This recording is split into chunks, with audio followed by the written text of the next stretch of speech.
रानी और गंभीर रूप से घायल शूरवीर सिबेन आखिरकार एक शहर में पहुंचे, लेकिन उन्हें यह अंदाजा नहीं था कि वहां पानी का एक घूंट भी नसीब नहीं होगा। हालांकि काउंटी सारा सोना ले चुकी थी, फिर भी ग्रामीणों में राजा को नाराज करने की हिम्मत नहीं थी। अन्ना के पास लौटने के अलावा कोई रास्ता नहीं था। जैसे ही वह बाहर निकली, उसने चारों ओर घुड़सवार सेना को देखा।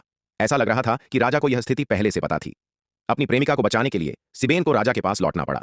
यह राजा को पसंद आया। दोनों पक्षों की शर्तों के अनुसार शाही डॉक्टर को निक का इलाज करने के लिए बुलाया गया। जब निक कोमा से जागा और उसे पता चला कि अन्ना ने उसकी जान बचाने के लिए अपनी आजादी की कुर्बानी दी है, तो वह दुखी हुआ, लेकिन अब कुछ बदल नहीं सकता था। कोई और विकल्प न होने के कारण निक को प्रतिनिधिमंडल के साथ अन्ना के पास वापस जाना पड़ा। दोनों को लगा था कि वे शायद फिर कभी न मिलेंगे, लेकिन उन्हें यह नहीं पता था कि वांग गोंग इस समय गंभीर राजनीतिक संकट में था। दरअसल राजा का सबसे भरोसेमंद सेनापति अब विद्रोह की साजिश रच रहा था। रात को उसने अपनी सेना के साथ महल पर कब्जा कर लिया। राजा पहरेदारों की मदद से घेराबंदी से बाहर निकल पाया और निक के देश में भागने की योजना बनाई। सेनापति ने व्यक्तिगत रूप से राजा का पीछा किया।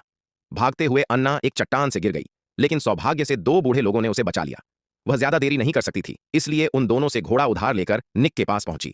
अन्ना ने निक से गुजारिश की कि वह राजा की मदद के लिए सेना भेजे। उसने कहा, राजा भले ही पहले गलत रहा हो, पर दिल से अच्छा है।